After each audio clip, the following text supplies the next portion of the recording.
Well, hello everybody. Welcome to this webinar for Unit 2 in ELTA 2, and the focus for today's webinar is trends and challenges in higher education. In the last unit, we looked at the fact that the things we do in our professional lives are very rarely the result of carefully considered strategy, even though these strategies and policies exist within the university. Actually, what drives our activity is reactive projects, things that need doing, developments that spring up to surprise us, and that's what drives the acquisition and development of new skills in us, hence trends and challenges. So today I'm also joined by a familiar face, Sabine McKinnon, and we're going to look at a particular example of a time when Exactly. we were faced with a challenge. And a specific challenge for me, for you myself, exactly. So I'm going to Yeah. share a little bit about my journey on coping with this challenge. And that reflection, I hope, will be useful, because in your projects I'm asking you to reflect on the experience of acquiring and developing new skills too. So when we come to that point, I think I'll take the slides down, in fact. So Yes, we can I don't think we need I don't think we need it. We can just appear on screen and, yes, and have a bit of a chat about Yeah. that. But let's provide a bit of context first. When I started with preparing this unit was actually thinking about what are some of the key trends in higher education that have been around for, I don't know, 2, 5, even 10 years perhaps. And we've actually both been involved with some of these trends, haven't we? Yes. For example, an increased focus on employability. Yes, That's been a key area for you, I know. yes. Making sure that graduates are equipped to enter the world of work and to gain employment after they finish studying with us. Similarly, Also one of my areas. are our students global citizens? Yes, that's because one of the common good attributes, as they're now called, one of the attributes for our students that we're all aiming to achieve is actually an international mindset and global citizenship. So how we achieve that is not that easy to define. So that's why we need to think of very many ways of giving our students an international experience. Another challenge is a focus on lifelong learning. Now, lifelong learning can mean a number of things. One of them is the community work that we do, reaching out to sort of older lifelong learners, but also increasingly you will be teaching on, say, master's programs for people who are already in work, who are looking to top up their skills, to take their skills in new directions. That's a challenge too. The challenge that we're going to focus on today, most of all, I think, is actually one that's related to even doing a webinar, which is the movement towards online learning. That's been a focus for us. Let's have a look. Yes, focus on quality assurance.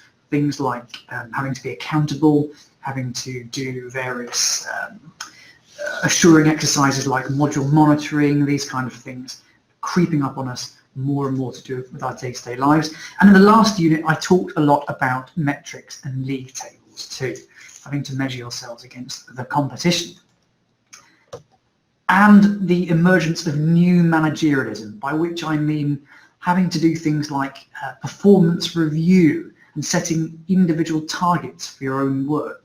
This has been around in many sectors for a long time, but it's crept into higher education over the past few years. And going along with some of these trends are challenges. And I also thought it would be good to see what I think are the associated challenges with those trends. So when we look at employability, it's quite hard sometimes to measure the exact link between the experience a student has at university and their employability prospects when they leave. And I know this is something you've done a bit of work on. Yes, could I just add to that? But first of all, what do we actually mean by employability? Very often academics throw their hands up in the air and say, well, I don't have anything to do with that. You know, this is academic experience. We want students to learn. What's that got to do with employability? It's got everything to do with employability. It's really the way how our students learn that contributes to their employability that they achieve at the end of their course. So there has been a lot of debate about that in the higher education sector, and the debate is going on. You know, it's not one solution, it's not just one way of doing it, but it's an interesting debate. Very often it is hidden. It's important to understand that neither staff nor students realize there is actually a relationship between what they learn on their academic program and what they can then offer an employer in an interview or in sort of graduate recruitment process. Not always clear. Mm-hmm. It can be made clear, and that would actually help students. It would. If we don't tease that Yes, out, exactly. how do we expect them to? It is not a contradiction. It's very important. And another challenge a trend we've talked about that relates to your work, Sabine, internationalisation. Yes. Here the challenges are things Similar. like, well, we haven't necessarily got the budget to send students abroad, No. nor do they have the budget and the No, that's a resources. big problem, yes. So what do we do? What's the proportion of students generally in GCE who have an international experience Yes. while they're studying? Well, it depends on what you count. I mean, official exchanges is quite small, so it's about 2% at the moment. If you count other international experiences like going on trips, study trips, field trips in a different country, that's something this university counts. It's higher. It's about 5 or so. It depends on what the latest count says. But that's really short term. So it's not intensive in terms of experience in another And it's country. still not huge. No, but it's not unusual. Okay. It's a concern all across the UK and it's even across the European Union. So So we relatively, need to be imaginative in finding alternatives. we do. So we're not doing so bad relatively, No. but as a sector we need to No, I don't think so. grapple with it. No. Things like internationalisation at home, giving Yes, students yes. experiences from the campus that are Yes, international, and Yes. making use of our international students who are As here a resource, as well. yes. And of course, unfortunately, there is some sort of evidence that they are not actually mixing as well as we would That's like true. to. They don't learn as much from each other as we would like them to. But, our latest idea is that we're using technology for this. It's called Collaborative Online International Learning, or COIL. And what it is that students work with their partners in a different university, in a different country, Okay. on a specific project. So not just asking them what your hobbies and I like swimming, stuff like that, but it's working on a specific project that they both contribute to, and that is then their assessment. And that's the best way of doing it. And I know you've helped with projects here Yes. that are sometimes Quite within a lot. modules, but Yes. sometimes not within modules either. Yes, I mean, for COIL, it has to be within a module. It does, okay. It is an accredited. accredited activity. So Okay. that's the best way of doing it. I suppose it's more motivating for the students. Yes, otherwise they say, why bother? Like with most Sad. formative In things. all countries. Yeah, okay.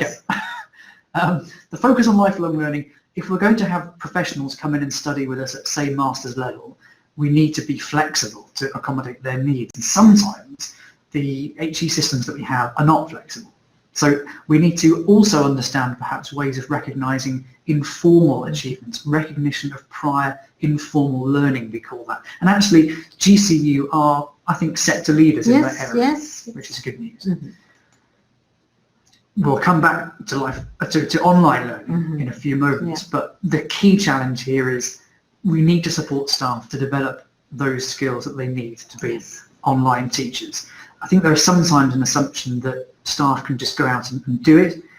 I know that staff are capable of acquiring these skills, and we'll talk about our own experiences of that later, but time and resource needs to be given to help staff on that journey, Yes. I think. Definitely. Mm-hmm. Quality assurance. So sometimes people get frustrated that the quality processes don't add value for either ourselves as staff or our students. It's just another form to fill in, another box to tick. And I'm calling this the incipient establishment of a quality bureaucracy. Not my own phrase, one that I've stolen from somebody else, but sums it up rather nicely, I think. I talked in the last unit about league tables being rigged to have inclusion, i.e. institutions like ours, towards the bottom, and those that have a traditional sort of excellence metric being towards the top, which means that GCU is never going to win the league tables game, apart from perhaps with our direct competitors. But certainly league tables metrics generally are problematic. And the emergence of new managerialism, performance review, target setting, this can lead to low staff morale. And I know, Sabine, you've seen in your career in higher education, A lot of that. staff perceiving a lack of autonomy and an erosion of Yes, that and I think that's a big issue for many of them. It's as old as time. I think that's always been one of the most cherished aspects of being an academic, that you have a certain autonomy, that you have a certain freedom to shape your working life and to shape your experience with your students. And I think the feeling is that's being curtailed at the moment. It's being, managed by others. Yes. Okay. And that may or may not be your experience. I think maybe if you're new to higher education, new to teaching higher education, and you haven't seen that, yours would be a particularly interesting perspective. Well, but think of the workload model, the work allocation model. Is that what's called? Workload allocation model. WAM. Yes, WAM. Exactly. Here we can see the resistance. Yes. Yeah, exactly.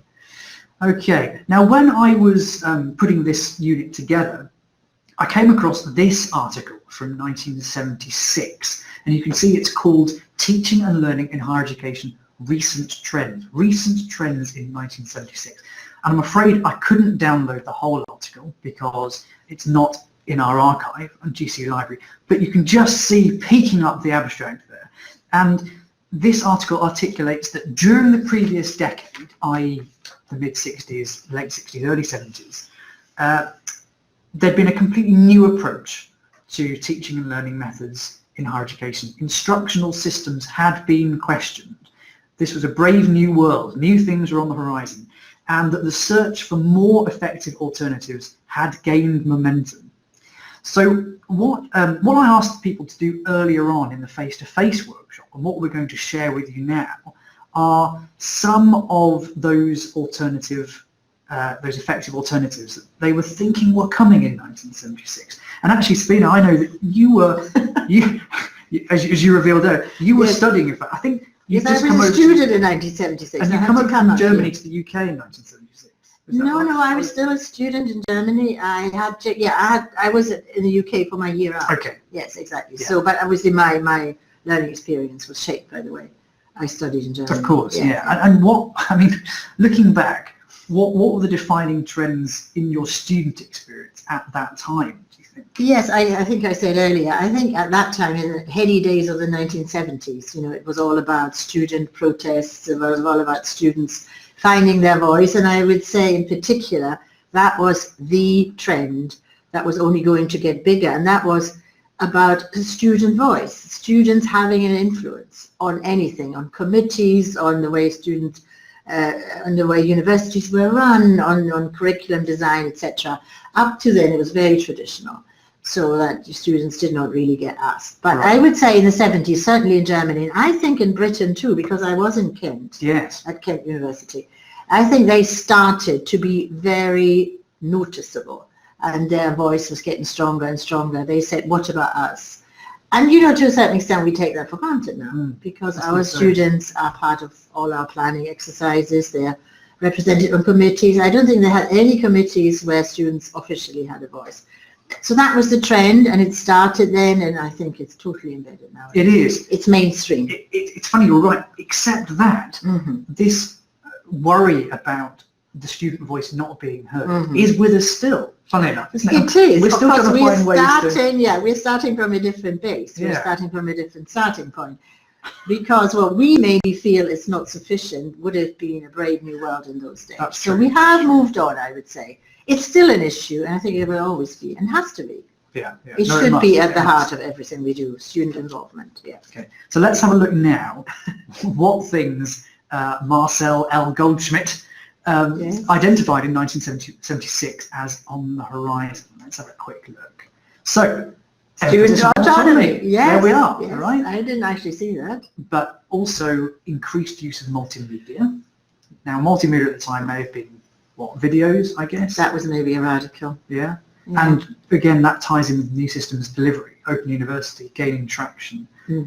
TV and everything. TV was being used for teaching. I think that was really new and radical. That was a very British thing, of course. Oh, was it? The OU. Oh, yes, that was a role model for the world. The OU was one of the first initiatives like that. And in schools as well, I'm sure that many of people watching this webinar will remember, like me, the huge television being wheeled in at school to show some kind of BBC learning program. That almost taught me to read. I'd say, look and read these questions. Well, I'm a linguist, as you know. In those days, it was quite progressive to use little cassettes. Yes. Because if you teach languages, you need the authentic speakers, native speakers speaking the language for the students to understand how to decode it and to understand it. In those days, it was just cassettes. Right, so I suppose that was then a learning journey where these cassettes were used in language labs. Yeah, yeah. And that was quite radical. But even now, you know, we have podcasts for language learning. It's the same idea. Yeah, it's the same amazing mode, now. Yeah, just different technology. Yeah. We've got methods. They were trying to find new methods to evaluate the effectiveness of teaching, something I would argue we're still trying to do, thinking of new methods. Electronic module evaluation questionnaires now is the latest thing. And finally here, recruiting and supporting non-traditional students. Now, how we define non-traditional may have changed between 1976 and now, but the idea of recruiting and supporting them is still with us, Yes, and particularly here at GCU. Yeah. So, I mean, as we've discussed, there's not really anything that's new. There's no such thing as new, is there? It just keeps coming round again. Exactly. It's the emperor's new clothes. Yes. Okay. So now let's move on to what I promised would be the focus of today's webinar, which is the movement towards online learning, that specific challenge, and how we develop the skills that we need in that area. Just before I sort of grill Sabine on her own experiences, we'll just look at the fact that there are some related trends, and perhaps once we've finished talking about your experience, Sabine, we'll re-examine your experience through some of these lenses. Yes, things like bringing your own device. We assume that everybody has their own smartphone, laptop, computer, and everyone has the necessary broadband, you know, bandwidth, internet. Webcams. That's right. Yes. To be able to engage with these resources in a high quality way. Redesign learning spaces, putting technology at the core of our learning spaces. Learning analytics, discovering whether people have been participating or not, and then giving them support, extra support or interventions if that's required. A sense that students guide themselves, is that word autonomy again, guide themselves through learning activities and learning resources that we make available to them online. And international experiences, high fidelity international experiences, maybe without ever leaving the campus. So what I'm going to do now actually is take the slides away. As Sabina knows, this often takes a little while to work out exactly. There we are. So there we are on screen. Hopefully the slides have disappeared and here we are. You just see us. Yeah, that's right. So you may not have seen us yet because the slides have been up on the screen. Well, we have, both of us, over the past, well, certainly year, but more so the last 6 months, really upskilled, I think. Well, you have less than because you already had those skills, I would say. Well, an intense period of upskilling. Yes, it is. In teaching online. Yes. And that's what I want to explore with you and your reflections on your experience of doing that today. Just remind us of the context. What was the challenge and when were you faced with this to begin with? What was the task? Well, I was faced with this new task in, what did we say, sort of November time, November last year. In that I became a module leader for the first module on the PG Cert Learning and Teaching in Higher Education, which is called SLAYS. It was called SLAYS then, wasn't it? Yes, exactly. So Sam had already started it, and he had sort of developed a sort of blended approach to this module. But I had to take this a little bit further because we were not only teaching this module to our students here in Glasgow and London, I think you had that last year, but also to a whole new additional cohort who were based in Mauritius, i.e. they were the teachers who were teaching our GCU modules to their students in Mauritius. So that was something that we had not done before, and they were asked to take part in the PG Cert Learning and Teaching. So I then had the challenge of designing a learning environment for this module online, and I had never done that before. So that was actually quite a stressful moment. We can talk about that in a minute. So what was new was there was threefold. A, I had not actually designed SLAYS module before, even in the conventional way. Yeah. I had contributed to it, but I was never responsible for it. So that was a new rule. You had to get your head around the face-to-face version. Exactly, and the content, etc. I had certainly never taught online before. I had been part of a webinar as a passive partner, more or less, but I'd never actually led it. And thirdly, I had to deal with a new cohort of students who we didn't know. Yeah. We knew very little about. And who you would never meet. No, 6,000 miles away. Yeah, as I said earlier, I just Googled that. Crikey. So we couldn't see them, we knew very little about them. So that was a threefold challenge to a certain extent. And what was your initial feeling when, Yes. when the program leader said to us, right, and particularly to you, you're in charge of this first module now? Stress, Yeah. in capital letters, yes. So I thought, oh my goodness, you know, I was totally out of my comfort zone. Right. I have a great deal of experience teaching, many years experience teaching face-to-face, different kinds of students, different institutions, different levels of ability, different subjects even, but I had never taught online. Yeah. So that was a totally new challenge for me, first thing. Secondly, stress was caused by the fact that I don't consider myself being very technically minded or very geeky or interested in that area, you know, for different reasons. So I would never maybe have chosen to teach like that. Thirdly, you know, I very much rely in my teaching on seeing my students. I find that really stressful if you don't see them. So like our feedback. cohort in Mauritius, we can't see them. Feedback from body language, you know, you turning your eyes up, smiling. I like to think that I can get a feel for the sort of feedback if I look at my students, what they tell you, of course, all that I was deprived of. Yeah. And I must say it was really difficult for me. It was, the worry about that was maybe worse than the actual experience. Speaking later. into the void. Yes. As we are doing As now. we are doing now, speaking into a camera. I've spoken to Sam about this before. He's a lot further on in that learning journey than I am. Well, we'll look at that later in the webinar as well. Exactly, yes. So it was a stressful experience. Another thing, of course, you know, somewhere in my stage in my career, you know, I feel, is it really necessary? You know, this was sort of niggling at the back of my mind. Why change something? You know, why change a tried and tested approach? Why do I have to do this? I don't even believe in it.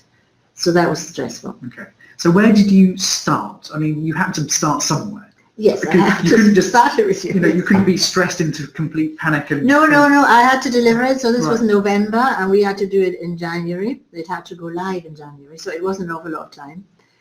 Well, first of all, of course, I consulted the specialists and that in our own department. That was you because you'd done it before. Well, to some extent, but also... You had designed it before. Yeah. Yes. I know it was a pilot, but you had learned something from that before. Yeah.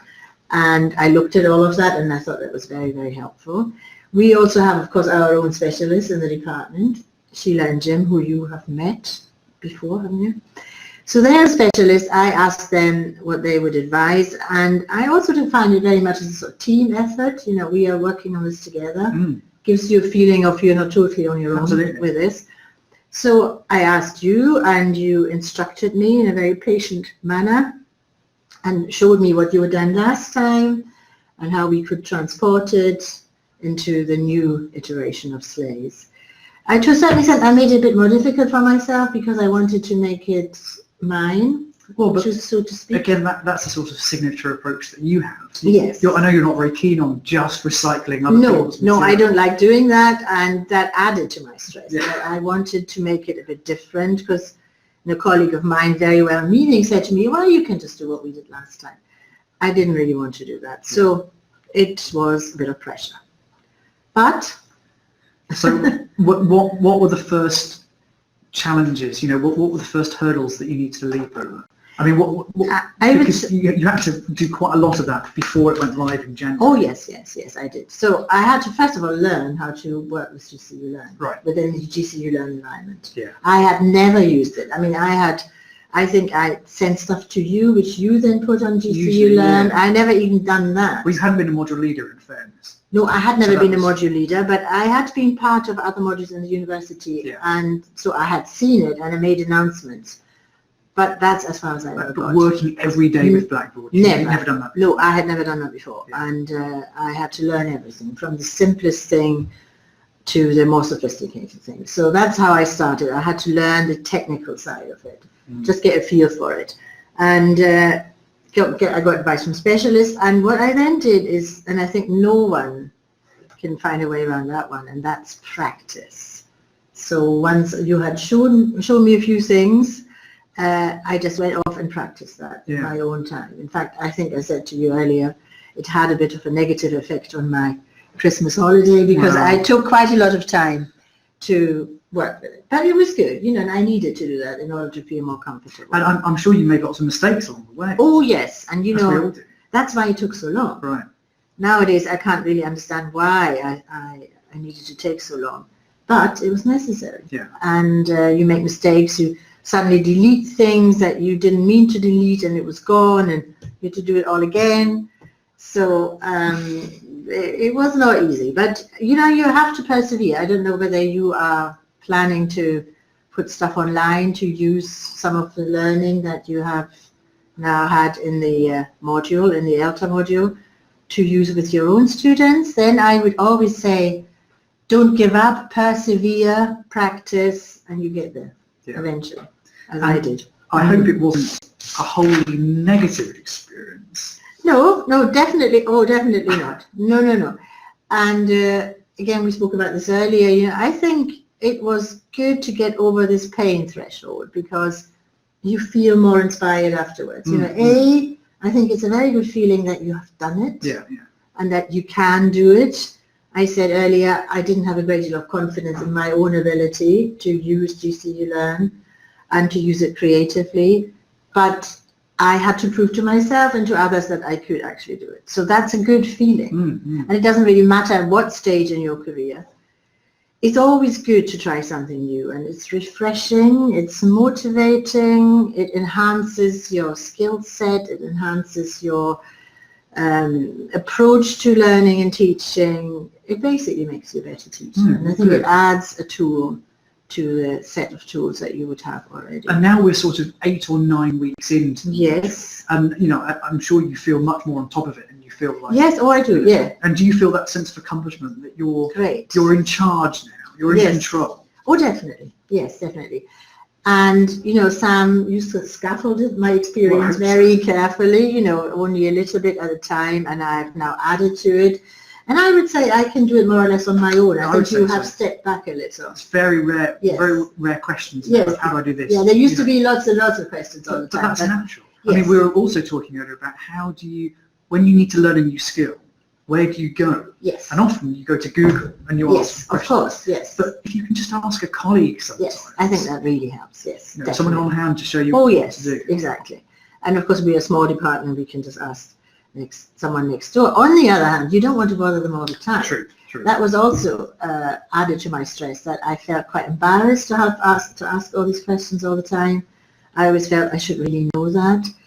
So, the having to ask questions situation, that doesn't happen as much anymore. I mean, it still does, and I know not as often. You're quite self-reliant. Yes. You know, self-efficacy went down to begin with. Yes. Because you were out of control. Yes. Yeah.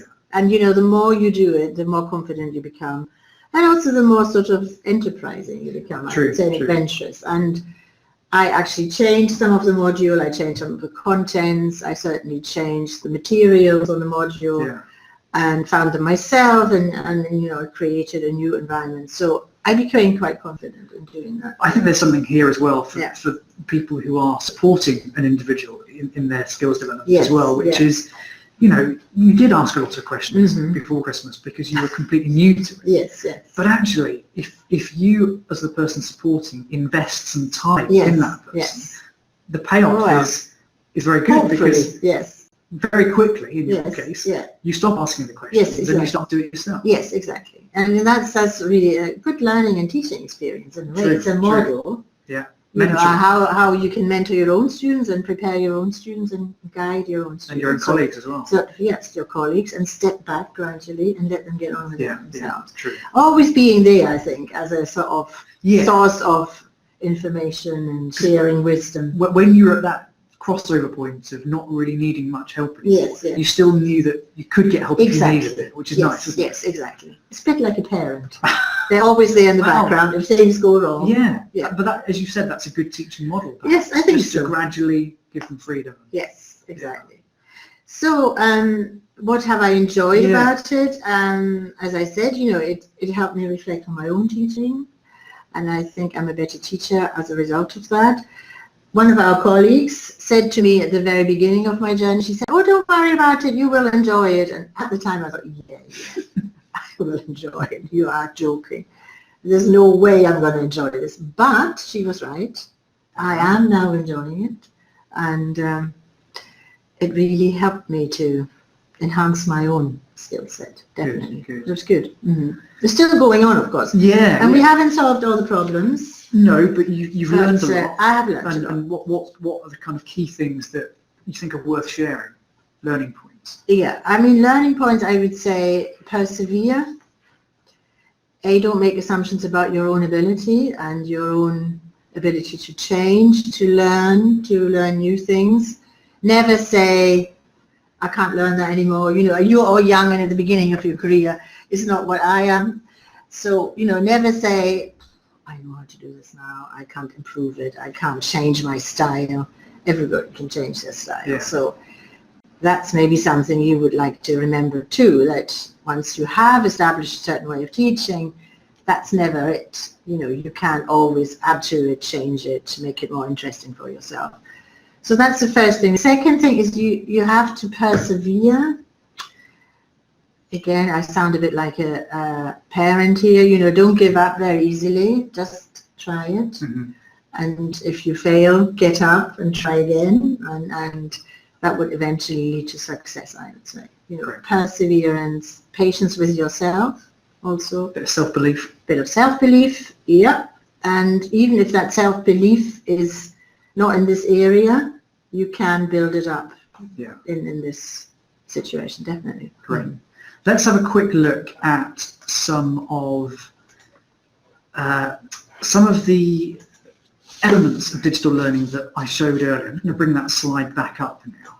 Where are we? Here it comes. Here we are. And some of the things that we've talked about, like we assumed that everybody in Mauritius had their own device and had good enough internet.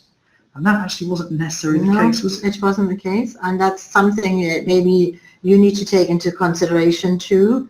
We might make assumptions that we can't make. And we certainly came across that. The setup there was not one that we expected. Well, the learning space. Yes, exactly, learning space. So we couldn't actually see everybody at their individual computers.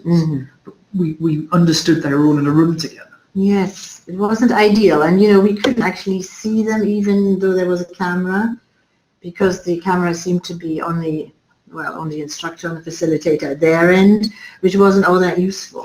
No. So that was a challenge. But similarly, we also could benefit from learning analytics. Yes. We could look at the Yes, dashboard. we did. And we didn't. And I did. Yeah. Yes. See who's there, who isn't. Yes, exactly. And we discovered that quite a few of the students in Mauritius had not actually been on GCV Learn for quite a while. Yeah.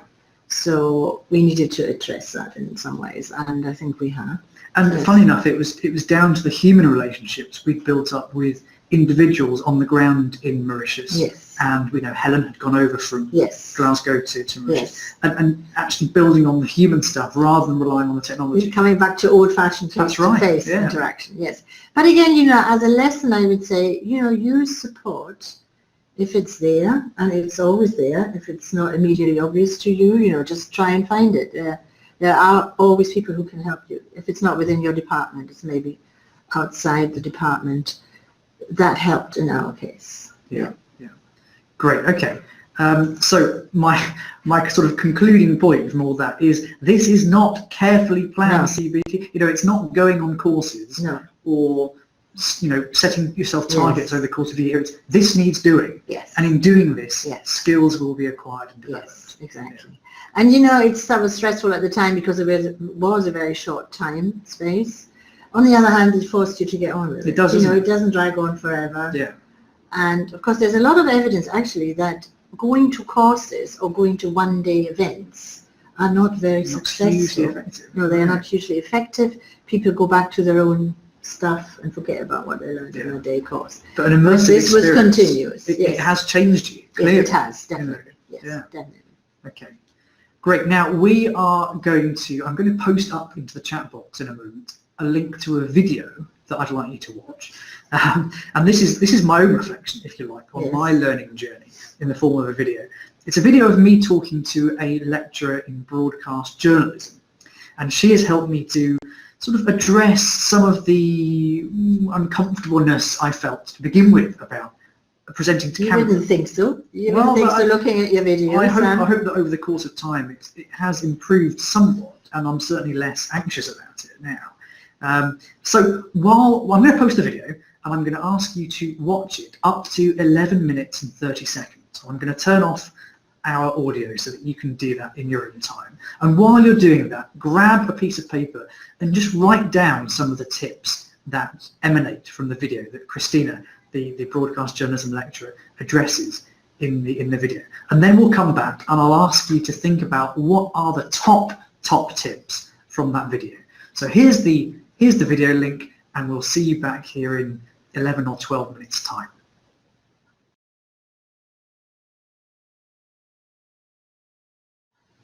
Great, so you now should have seen that video with me talking to Christina, and Christina giving me lots of helpful tips. And some of those tips you will now see on the screen. And what I'd like us to do now is I'm going to post out into the chat box a link to a poll everywhere. And I'm going to ask you to rank these top tips into order with the most important, the most useful at the top, the least useful, the least important towards the bottom. So here comes the link, and you can click on that and start voting. You need to drag and drop the tips to put the most important ones at the top, the least important ones towards the bottom. And I can see the results coming in on a separate screen. I can't share that screen with you yet, I'm afraid. I haven't worked out quite how to do that. Well, I believe there is a way, isn't there? Oh, well, that's surprising, Sam. That's a CPD for me. There you go. Yeah. Still things to learn. No, I think there's a Google Chrome plugin I need to download. And I think this point about still things to learn, you know, you're never complete on this journey, of course. Never finished. For me, the next task is to learn to speak to the camera. This is the very thing. And do all these beautiful recordings that Sam has already provided for you. So that would be my next. I'm a little bit apprehensive about that. I'm not that comfortable speaking to a camera. Is that because it's completely new to you, do you think? I think again, I am good at speaking to people. I'm good at communicating with people who I see sitting in front of me. Yeah. Doing this into a blank space, I find very challenging. Okay. Because I have no idea how that comes across. So it's maybe this point that Christina made about the camera being your friend. Yes, and she actually refers to that. She does. Yes, and she says it's conversation. You just have to accept that this is a conversation with this dark camera on. Yes. And in our case, the webcam we're using today, the little blue dot. Yes. Yeah. Yes. Oh. And actually, funny enough, what's coming through the results we've just received is that the top point that you voted as the top tip from Christina is make eye contact. Exactly. Yeah. In whatever way that really feels is possible. The viewer is being spoken to. Yes, then. exactly. Yeah. And the second, this is one for you, Sabina. Practice makes perfect. Exactly. You just have to get out there and do it. Yes. In fact, I'm going to ask Christina to give me a bit of coaching. She offered, actually. Oh, good. Yeah. So hopefully by the next iteration of Slays, I will be as good as Sam. Maybe not quite, but almost. And I'm just going to share the 2 points that are in third place, joint third place. The camera is your friend, again, so that's really coming in. And this is a funny one. Sit up straight but look natural. Yes. And Christina does that, doesn't she? She's very good at that. You don't really notice she's sitting up straight. She's not forced. No. But she's just... She was sitting very still. There was no fiddling about. She actually comments on that. She does, yeah. That you might be very used to talking with your hands, but it should not start up here. It should not be at the top of the shot. No. So we've learned from that. Yeah. Good. Great. So what I've done, you'll be able to see up on in the VLE in GC Learn here that I've posted the whole video up, and in the final few minutes, from 11 minutes 30 onwards, Christina addresses specifically the challenge of presenting live in webinars. Yes. So if that's something that you're doing more and more of, as it is for us, I'll have to learn that too. You might want to watch those last 3 or 4 minutes, some really useful tips about live broadcast. Yeah. And you'll have also found the recording of this webinar, of course, and a whole host of other unit materials. Thank you very much for coming along. Thank you for watching. But most of all, I think, thank you to Sabina for so candidly sharing your experience. No, it's been a pleasure. Good. Thank you, Sam. Thank you. And I'll see you again for Unit 3. Goodbye. Goodbye.